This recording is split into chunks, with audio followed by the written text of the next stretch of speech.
Tetapi kita sudah mengambil kebijakan yang tinggal finalisasi saja itu otomatis dibantu. Tetapi ternyata tidak semua, karena ini tadi, kalau ada yang hanya mengisi data sekolah sampai di siswa yang eligible sampai di kurikulum, tentu tidak bisa untuk dilakukan finalisasi. Dan sekali lagi teman-teman sekalian perlu mengetahui, ini semua panitia tidak bisa memproses datanya. Semua data ini berdasarkan upload dari pihak sekolah. Gitu. Nah, kalau dilihat data tahun 2022 ini, Mas Bekti apa 2023?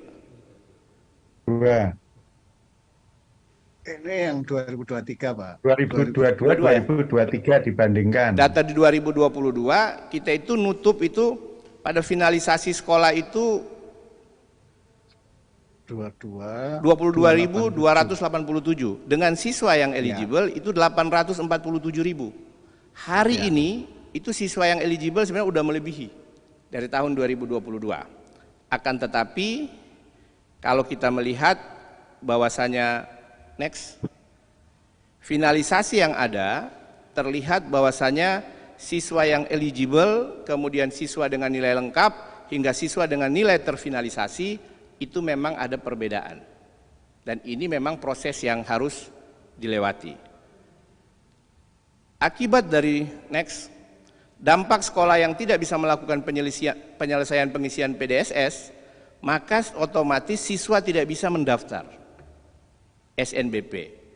Inilah yang menjadi dinamika yang ada saat ini yang timbul sehingga kenapa Dirjen Dikti, Dirjen Diksi, dan atas arahan Mas Menteri untuk berkoordinasi dengan panitia SNPMB agar supaya kita mencarikan solusi. Karena sekolah tidak bisa melakukan penyelesaian pengisian PDSS, sebenarnya yang korban kan siswanya. Yang ketika nilainya memenuhi syarat untuk mengikuti seleksi, tetapi tidak bisa mengikuti seleksi dikarenakan sekolah tidak selesai melakukan proses pendaftaran. Oleh karenanya, dari hasil rapat dan koordinasi dengan Dirjen Dikti, Dirjen Diksi, pihak kementerian dan juga seluruh panitia SNPMB, maka kita mengambil kebijakan untuk memberikan kesempatan kepada sekolah yang tidak bisa melakukan penyelesaian pengisian PDSS agar supaya siswa yang memenuhi syarat untuk ikut seleksi itu bisa mendaftar di SNBP 2023. Jadi sekali lagi titik berat kebijakan ini lebih kepada bagaimana kita merespon dan memberikan kesempatan kepada siswa yang memenuhi persyaratan untuk bisa ikut seleksi. Tuntutan yang ada adalah agar kita diberikan perpanjangan waktu. Jadi sekali lagi panitia tidak bisa memberikan perpanjangan waktu. Yang ada adalah kita akan memberikan waktu sekolah untuk menyelesaikan pengisian PDSS. Jadi kebijakan yang diambil, yang pertama adalah sekolah yang diberi kesempatan menyelesaikan pengisian PDSS adalah sekolah yang sudah memiliki akun sekolah. Namun belum menyelesaikan finalisasi PDSS. Ini penting karena terus terang sebenarnya juga ada yang protes dari yang sudah selesai tepat waktu kalau seandainya ini direspon. Tetapi sekali lagi kita tidak melihat sekolahnya, kita melihat kesempatan siswa yang untuk ikut SNBP. Adapun sekolah yang sudah melakukan tahapan finalisasi sampai dengan 9 Februari 2023 pukul 15.00 WIB tidak diperkenankan melakukan pembatalan finalisasi. Ya, ini penting untuk supaya bisa disampaikan juga oleh teman-teman Humas PTN. Yang kedua, penyelesaian pengisian PDSS meliputi semua tahap, yaitu tahap finalisasi data sekolah, finalisasi siswa eligible, finalisasi kurikulum, dan finalisasi nilai. Ketiga, kesempatan pengisian PDSS diberikan mulai Senin 20 Februari 2023 pukul 15.00 WIB sampai dengan Rabu 22 Februari 2023 pukul 15.00 WIB. 2 kali 24 jam, sekolah yang belum selesai menyelesaikan pengisian data di PDSS, kita berikan kesempatan. Adapun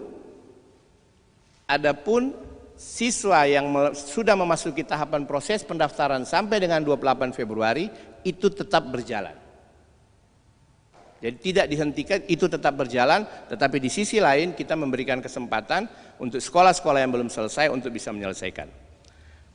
Para siswa dari sekolah yang sedang melakukan proses pengisian PDSS dengan waktu yang disebutkan pada butir 3 di atas, baru dapat melakukan pendaftaran SNBP pada hari Kamis 23 Februari 2023 mulai pukul 00 WIB. Ini perlu ditegaskan agar supaya tidak ada protes lagi setelah 15.00, kenapa kami mendaftar pukul 16 belum bisa. Karena kita butuh waktu untuk melakukan sinkronisasi dari data yang diupload di PDSS untuk kita masukkan ke dalam sistem, sehingga siswanya boleh mendaftar itu baru pada hari Kamis tanggal 23 mulai pukul 00 WIB. Poin 5 ini penting untuk kita perhatikan bersama, bahwasanya pemberian kesempatan pengisian PDSS ini tidak mengakibatkan perubahan pada jadwal pendaftaran SNBP. Pendaftaran SNBP akan tetap ditutup pada Selasa 28 Februari 2023 pukul 15.00 WIB. Kenapa ini dilakukan? Dikarenakan yang saya sebutkan di awal tadi, waktu pengumuman hasil SNBP itu 28 Maret 2023 tidak bisa digeser. Jadi proses seleksinya kita butuh waktu sekitar 1 bulan. Ini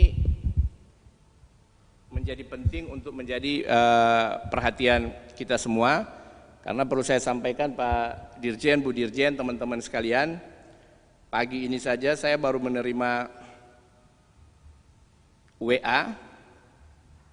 Memang kemarin sudah menghubungi terkait dengan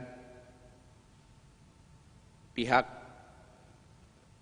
sekolah yang belum selesai, sehingga ada yang kepala sekolahnya dari Kota Mobagu, Sulawesi Utara, itu datang ke Jakarta pagi ini terkait dengan masalah ini. Ini sebenarnya di sisi lain memperlihatkan betapa ada juga sekolah yang bersifat proaktif untuk menyelesaikan permasalahan ini. Nah, semoga dengan kebijakan yang diambil ini akan menyelesaikan semua permasalahan yang timbul, yang cukup membuat panitia kewalahan, dan bahkan sebelum kebijakan ini diambil sebenarnya pada tanggal 9 itu Pak Dirjen, Bu Dirjen, teman-teman sekalian, sudah banyak sekolah yang datang ke panitia SNPMB dan setelah diberikan penjelasan termasuk kenapa mereka belum bisa, problemnya ada di mana, sebenarnya bisa menerima. Tetapi sekali lagi kita ingin berpihak kepada siswa yang memenuhi persyaratan untuk ikut seleksi untuk tetap bisa ikut seleksi. Next. Dan untuk lebih detail terkait dengan hal-hal yang diperlukan bisa menghubungi kepanitiaan SNPMB pada alamat ini. Dan yang perlu kami sampaikan juga, Pak Dirjen sudah merespon dengan begitu positif, termasuk juga Mas Nino dari Beskap dan Bu Dirjen, agar supaya memang data sekolah yang terlambat ini dimintakan dari panitia ya Pak Dirjen, agar supaya ke depan ini bisa dilakukan monitoring dan pembinaan juga dari dirjen terkait, misalnya GTK dan Dikdasmen, agar supaya kondisi ini tidak terulang, teman-teman sekalian. Karena kondisi ini sering berulang dari tahun ke tahun, dan masalahnya sekolah itu pun adalah peserta yang dari tahun kemarin. Jadi ini bukan hal yang baru sebenarnya. Harusnya ini tidak boleh terjadi, dan ke depan kita akan sama-sama berkoordinasi agar supaya kondisi dan kejadian seperti ini bisa lebih kita minimalisir. Demikian yang bisa saya sampaikan dari panitia SNPMB. Terima kasih Pak Dirjen, terima kasih Bu Dirjen, terima kasih teman-teman sekalian. Lebih dan kurangnya saya mohon maaf. Wallahul muwaffiq ila aqwamit thoriq. Assalamualaikum warahmatullahi wabarakatuh.